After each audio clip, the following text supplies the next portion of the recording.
आज का हमारा वीडियो है प्रश्नावली 8.1 का छठा सवाल। इससे पहले 5 सवाल हम कर चुके हैं, इसका पीछे वीडियो हो चुका है। इस क्वेश्चन में दे रखा है यदि कोण ए और कोण बी न्यून कोण हो जहां पर cos ए और cos बी बराबर हो तो दिखाइए कि कोण ए और कोण बी बराबर है या नहीं, ये हमें बताना है।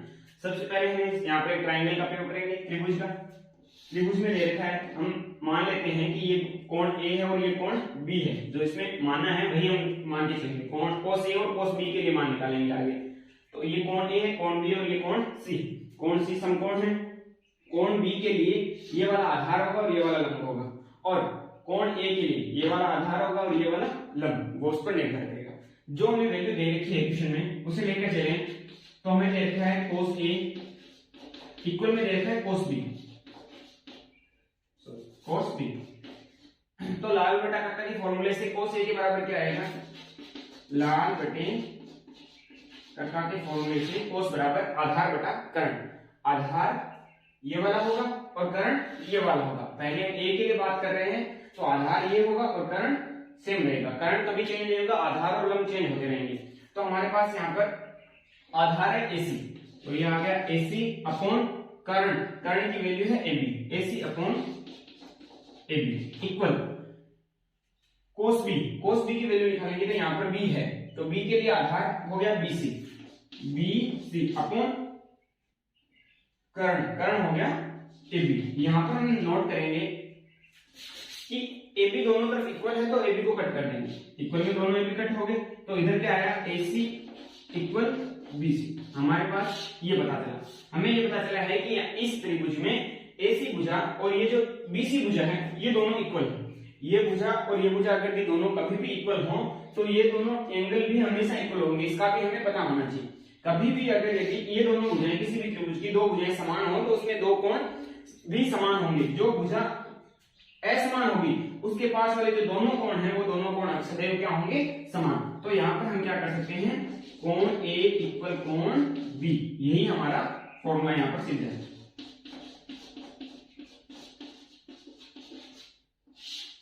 तो हमारा 8.2 का छठा सवाल होता है। प्रश्नावली 8.2 कक्षा 10 का छठा सवाल। इससे पहले 5 सवाल हमारे पास पिछले वीडियो में उपलब्ध है प्रश्नावली 8.1 में।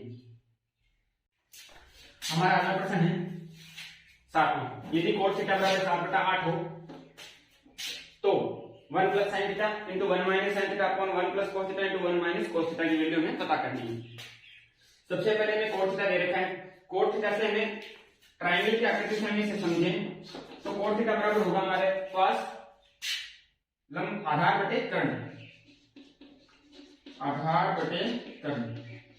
लाल बटा काका से देखें तो लंब बटा आधार tan का होता है और tan का उल्टा क्या हो जाएगा? आधार बटा कर्ण, जो कि किसका होगा? tan का उल्टा कोट का। तो हमारे पास यहाँ पर आधार कितना दे रखा है? आधार है 7 और कर्ण लंब है 8। यानी इस ट्रायंगल में हमें क्या पता करना है? कर्ण निकालना है यहाँ पर। तो कर्ण की वैल्यू हम इस फंक्शन से पहले पता कर लेते हैं। पाइथागोरस प्रमेय से कर्ण की वैल्यू निकालेंगे। कर्ण स्क्वायर बराबर आधार स्क्वायर प्लस लंब स्क्वायर। आधार हमारे पास दे रखा है 7, तो 7 का स्क्वायर प्लस लंब की वैल्यू दे रखी 8, तो 8 का स्क्वायर, 7 का स्क्वायर 49 और 8 का स्क्वायर 64, एडिशन करेंगे तो 1 है 30। ये वैल्यू हमारे पास कर्ण स्क्वायर की आई है। हमें केवल वैल्यू कर्ण की पता करनी है। तो केवल कर्ण की वैल्यू पता करने के लिए क्या करेंगे? उस साइड क्या लगेगा? रूट, क्योंकि इस उधर वाली संख्या का हमें वर्गमूल लेना होता है। वर्गमूल जब कोण क्या ना निकले तो उस संख्या को रूट में रख लेते हैं। ये रूट में 113 आ गई। इसका मतलब हमारे पास जो कर्ण की यहाँ पर वैल्यू निकालनी थी हमें वो 113 आ गई। अब हमें साइन और cos दो की ही वैल्यू निकालनी है। केवल साइन और cos के दो के मान निकालें। तो साइन थीटा बराबर हमें पता है लंब बटा लाल बटा कक्का से लंब बटा कर्ण होता है। लंब बटे कर्ण, इसकी वैल्यू लंब बटे कर्ण है। तो हमारे पास लंब कितना है? 8 और कर्ण कितना है? रूट में 113। इसी तरह cos की वैल्यू निकालेंगे तो cos थीटा बराबर क्या होगा? आधार बटे कर्ण। लाल बटा कक्का के आधार पर क्या हो जाएगा? आधार बटे कर्ण हो जाएगा। आधार की वैल्यू हमारे पास कितनी है? 7। कर्ण वही हमने निकाला था रूट में 113, तो इसकी वैल्यू 7 अपॉन रूट 113। अब हमारे पास जो क्वेश्चन है, जो प्रश्न दिया हुआ है, जो पूछा है इसने उसमें इन सबके मान रखेंगे, साइन का मान और कोस का, दो का ही मान रखना। बाकी क्वेश्चन को सेम उसी तरह सोल्व करेंगे। 1 plus sine theta into 1 minus sine theta upon में आ जाएगा 1 plus cos theta into 1 minus sine theta. Sine की वैल्यू हमारे पास है तो 1 प्लस साइन की वैल्यू हमारे पास में निकल के 8/√113, 8/√113।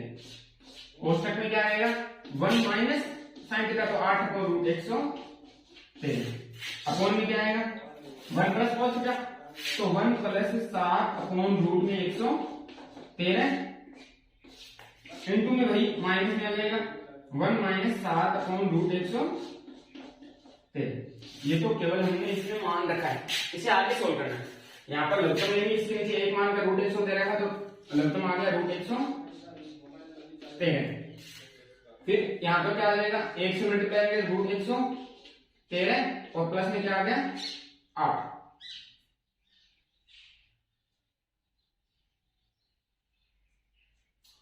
और इस साइड हो जाएगा सेम टू सेम ऐसे ही माइनस में √113 माइनस 8 अपॉन √113 ऐसे नीचे हो जाएगा √113 प्लस 7 अपॉन √113 और √113 माइनस 7 अपॉन √113। ये इससे कट होगा, ये इससे कट होगा, इसको इससे मल्टीप्लाई करेंगे तो 113 आएगा, इसको भी इससे मल्टीप्लाई करेंगे तो भी 113 आएगा, ये भी ऐसे कट हो जाएगा। अब जो बचा है उसको सोल्व करते हैं। रूट में 113 प्लस 8 और रूट में 113 है माइनस 8 अपॉन √113 है प्लस 7 और रूट में 113 है माइनस 7। ठीक है, तो यहां पर हमें फॉर्मूला लगाना है a plus B into a minus B का। अगर कि कहीं पर भी हमें इस तरह लिखा हो मिले a plus B a minus B तो उसे हम क्या करेंगे सीधा a का स्क्वायर और माइनस b का स्क्वायर। ये इसी तरह है √113 प्लस 8 और √113 माइनस 8, तो एक बार इसका स्क्वायर करो और एक बार इसका स्क्वायर करो फिर माइनस में कर दो। तो √113 का स्क्वायर करेंगे तो केवल 113 आएगा और माइनस 8 का स्क्वायर कितना आएगा 64। ऐसे इधर भी √113 का स्क्वायर करेंगे तो केवल 113 और 7 का स्क्वायर आ जाएगा 49। अब 113 में से 64 से कट करेंगे तो कितने बचेंगे 9 49 अपॉन में रहेगा 64। तो ये हमारे पास वैल्यू आ गई 1 plus sine theta 1 minus sine theta और 1 अपॉन 1 प्लस कोस थीटा और 1 माइनस साइन थीटा। तो ये हमारे पास आंसर है 7th क्वेश्चन का फर्स्ट। इसका सेकंड अभी बाकी है। 7th का सेकंड क्वेश्चन ज्यादा बड़ा नहीं है, आंसर सेम ही आएगा उसी की तरह, केवल कोट स्क्वायर थीटा की वैल्यू निकालनी है। यहाँ पर कोट थीटा का मान दे रखा है, केवल कोट स्क्वायर थीटा की वैल्यू निकालनी है। कोट स्क्वायर थीटा इक्वल में कोट थीटा की वैल्यू कितनी है 7/7/8 तो इसका क्या आ जाएगा स्क्वायर। तो 7 का स्क्वायर कितना आएगा 49 और 8 का स्क्वायर 64। आंसर दोनों का क्या रहेगा सेम। तो ये भी क्वेश्चन कंप्लीट है। इसका फर्स्ट पहले हो गया, ये सेकंड वाला ज्यादा बड़ा नहीं है, छोटा सा है। ठीक है, हाँ तो हमारा अगला क्वेश्चन 8वां क्वेश्चन। आज 6वां और 7वां 2 क्वेश्चन किए, इससे पहले 5 क्वेश्चन पिछले वीडियो में मिल जाएंगे। ये 8वां क्वेश्चन दे रखा है, यदि 3 कोट a बराबर 4 हो तो जांच कीजिए कि 1 minus ten square a upon 1 plus ten square a equal में क्या आएगा cos square a minus sine square a होगा या नहीं होगा। तो सबसे पहले तो हम साइन टेन और cos के मान निकाल लेते हैं। उसके बाद पहले राइट हैंड साइड लेके चलेंगे, फिर लेफ्ट हैंड साइड दोनों लेके जाएंगे और दोनों की वैल्यू समान निकालेंगे। तो सबसे पहले टेन और कोट का मान निकालेंगे। त्रिकोणमिति के हमारे पास तीनों मान होने चाहिए। तीनों के लिए हमारे पास कोट के लिए इसे लिखे ऐसे जैसे 3 कोट a इक्वल में 4। केवल यहाँ से हम कोट की a की वैल्यू निकालते हैं तो 4/3 आता है, और हमें पता है कोट बराबर क्या होता है, कोट की वैल्यू में आता है आधार कोण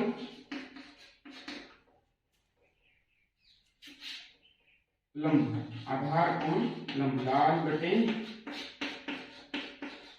चक्का से टेन का लंब बटा आधार हो जाएगा, और टेन का उल्टा कोट होगा तो आधार बटा लंब, यानी ये आधार है और ये लंब। तो आधार भी इसको मान के चलूं,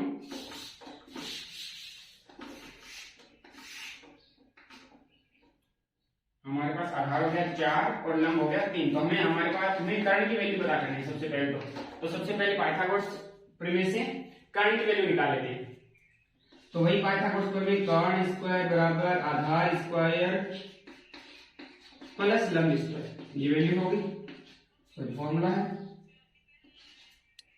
आधार की वैल्यू हमारे पास 4 है, तो ये आ गया 4 का स्क्वायर प्लस लंब की वैल्यू 3 है तो 3 का स्क्वायर, 4 का स्क्वायर 16 और 3 का स्क्वायर 9, दोनों का एडिशन हो गया 25 हमारे पास कर्ण स्क्वायर की वैल्यू आई है। हमें केवल कर्ण की वैल्यू निकालने के लिए 25 का वर्गमूल निकालना होगा, और 25 का वर्गमूल होता है 5, यानी कर्ण की वैल्यू हमारे पास कितनी आ गई 5। अब हमारे पास तीनों मान है, तो हम अब टेन और कोस और साइन तीनों की वैल्यू अलग अलग निकाल लेते हैं। यहाँ पे सबसे पहले मैं साइन की निकाल लूं, तो साइन थीटा बराबर होगा लंब बटा कर्ण, तो लंब बटे कर्ण। अब हमारे पास यहाँ पर लंब कितना है, लंब है 3 और कर्ण है 5, तो 3 बटे 5। इसके बाद निकाल लेते हैं कोस की, तो ये आ गया कोस थीटा। कोस थीटा की वैल्यू हमारे पास होगी आधार बटे कर्ण, तो आधार अपॉन कर्ण। आधार हमारे पास दे रखा है 4 और कर्ण की वैल्यू हमने 5 निकाल दी, 4 बटे 5। तीसरी टेन की वैल्यू निकाल लेते हैं। टेन थीटा की वैल्यू क्या होगी, लंब बटा आधार, तो लंब बटे आधार।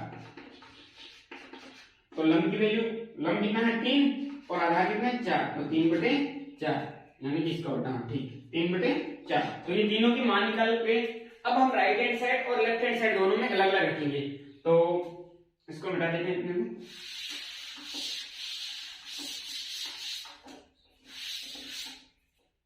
यहां से स्टार्ट करूं RHS, तो RHS में हमें दे रखा है 1 माइनस टेन स्क्वायर ए अपॉन 1 प्लस टेन स्क्वायर ए।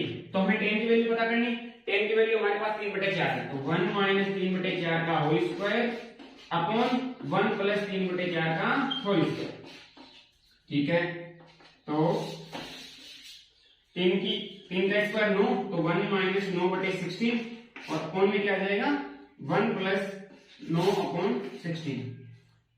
इसे सॉल्व करेंगे तो यहाँ पर आगे हमारे पास हो जाएगा 16 minus 9 upon 16 upon 16 plus 9 upon 16। 16 से 16 कट, 16 में से 9 सब्ट्रैक्ट करेंगे तो 7, और 16 और 9 हो गए 25, तो हमारे पास 7 बटे 25। ये वैल्यू आ गई 1 माइनस टेन स्क्वायर ए और 1 प्लस टेन स्क्वायर ए, इसकी वैल्यू आ गई। अब हम लेफ्ट हैंड साइड लेके चलें, तो इधर LHS लेके चल जाते हैं। LHS हमें दे रखी है कोस स्क्वायर ए माइनस साइन स्क्वायर ए, ठीक है। तो कोस की वैल्यू हमने निकाली थी 4 बटे 5, तो 4 बटे 5 का होल स्क्वायर माइनस 3 बटे 5 का होल स्क्वायर। 4 का स्क्वायर हमारे पास होगा 16 और 5 का हो गया 25, माइनस 3 का हो गया 9 अपॉन 25। यहाँ पर लगभग सेम है तो यही रहेगा, सेम ही 25, और 16 में से 9 सब्ट्रैक्ट करना है, 16 में से 9 सब्ट्रैक्ट कितने बचेंगे 7, तो हमारे पास ये आ गया 7 अपॉन 25। तो हमारे पास RHS और LHS इक्वल है, यही हमें सिद्ध करना था। यहाँ पे लिखना RHS इक्वल LHS। ये हमारा सवाल यहीं पर खत्म है। इस एक्सरसाइज के भी 2 सवाल हमारे पास और बचे और सारे हो गए हैं। 2 सवाल अगले किसी वीडियो में जरूर करवाएंगे।